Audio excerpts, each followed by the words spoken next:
Cette année, c'est la Fiesta Latina à la Foire Expo de Saint-Dizier. Découvrez les pays d'Amérique latine avec des stands d'artisanat et de produits locaux. Au programme, soirée exceptionnelle, spectacle équestre, parc attractif pour les enfants. La Foire Expo de Saint-Dizier, c'est du 16 au 19 mai, Parc du Jard. Entrée 4 €, gratuit pour les moins de 18 ans accompagnés.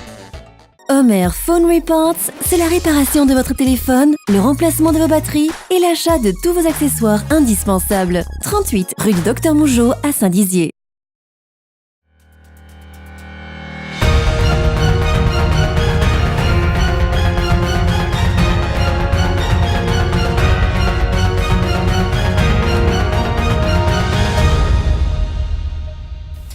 Bonsoir à tous, bienvenue dans ce nouveau journal du jeudi 9 mai 2019. Voici les titres.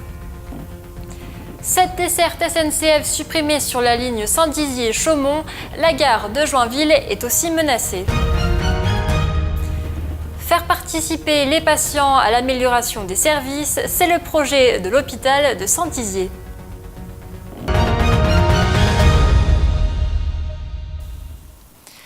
Des dessertes supprimées sur la ligne 10 Saint-Dizier-Chaumont, la gare de Joinville est menacée de fermeture, ce qui engendrerait des suppressions d'emplois.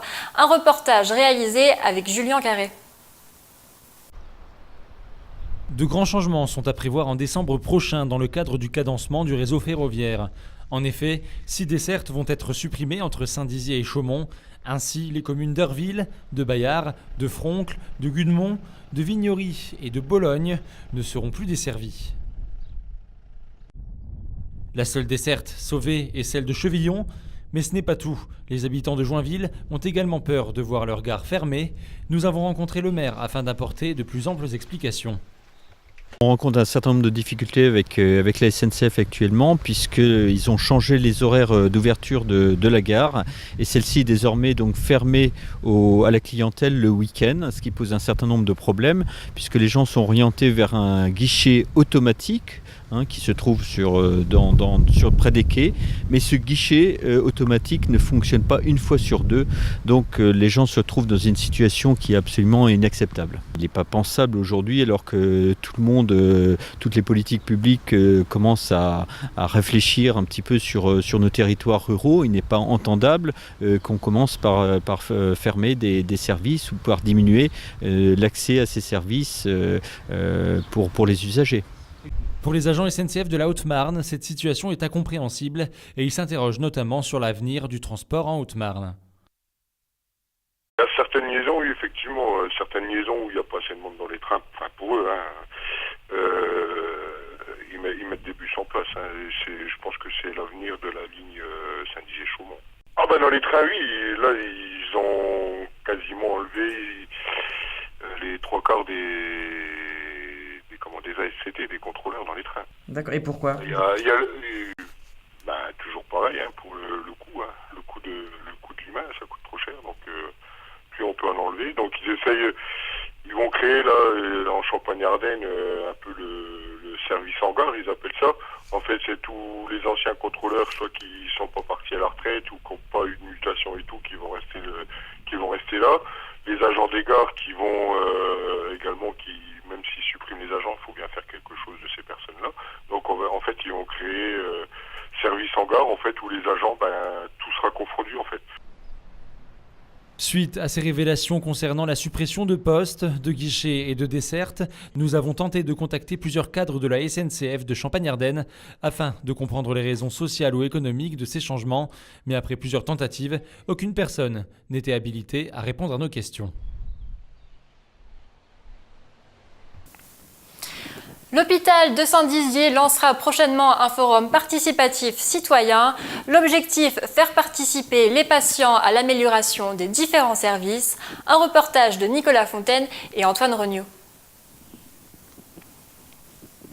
De ce projet qui a remporté une labellisation par l'Agence régionale de santé dans la catégorie droits des usagers et a été proposé au ministère de la Santé au titre de la sélection nationale.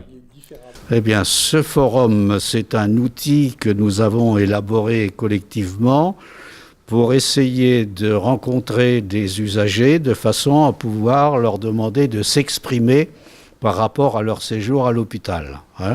Nous recevons de la part des patients, de leurs familles, ce qu'on appelle des plaintes et des réclamations qui sont donc écrites, qui font l'objet ensuite d'enquêtes dans les services de façon à apporter des réponses.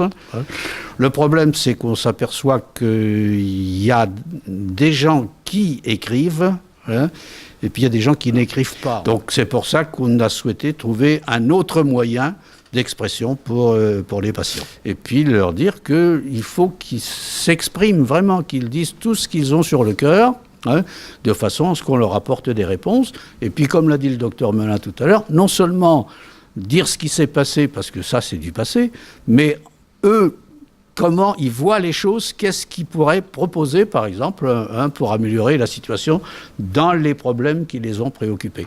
À terme, ce forum citoyen doit aboutir sur un véritable espace d'expression et améliorer la qualité de soins en prenant en compte les propositions données par les usagers au-delà même de la critique.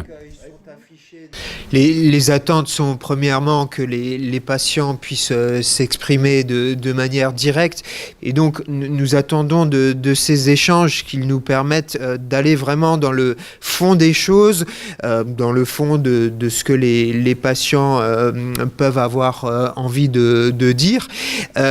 C'est alors potentiellement un risque de critique pour l'établissement, mais nous voyons ces échanges comme des échanges qui nous permettront, dans le cadre de notre démarche continue d'amélioration de la qualité des soins, de continuer à progresser.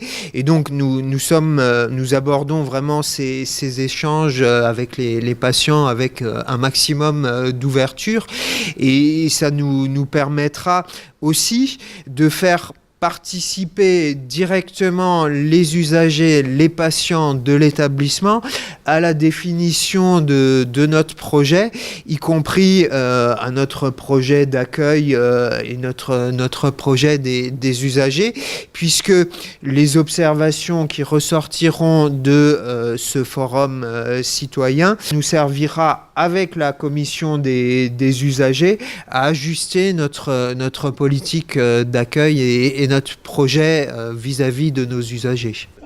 Les praticiens du centre hospitalier sont impliqués dans ce projet de communication et veulent que celui-ci soit un véritable laboratoire d'idées pour l'hôpital de demain.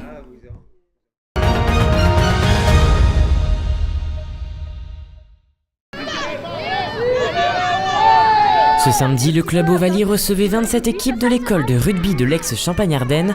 Au total, 300 enfants se sont affrontés sur les terrains mis à disposition à l'occasion du Trophée Grand Est de rugby. C'est déjà une rencontre avec tous nos collègues et amis de Champagne-Ardenne. Ça a lieu une fois dans l'année. Donc cette année, Saint-Dizier a le plaisir d'accueillir le tournoi des écoles de rugby. C'est de connaître les clubs, connaître leurs jeux, les jeunes entre eux, effectivement, de pouvoir échanger les jeux, échanger amicalement, puisque c'est le but du jeu. On a un sport où l'amitié compte beaucoup. Une rencontre conviviale qui montre une fois de plus l'importance du sport au sein de la ville de Saint-Dizier. Donc ça permet à la fois d'avoir une animation très conviviale qui réunit plein de jeunes et qui permet aussi de faire connaître Saint-Dizier dans la région Grand Est. On est avec ce club qui organise superbement cet événement. Qui n'est pas simple à gérer parce que 300 enfants, plus de 300 enfants de tout le Grand Est, c'est quand même de l'intendance, mais tout se passe bien. Ce tournoi se déroule dans l'ensemble de la région Grand Est, ainsi les meilleures équipes de chaque département se rencontreront pour décrocher le trophée. Une journée intense pour ces jeunes sportifs qui, malgré le temps, ont donné le meilleur d'eux-mêmes. C'est la fin de cette édition, l'info continue sur Puissance Télévisions.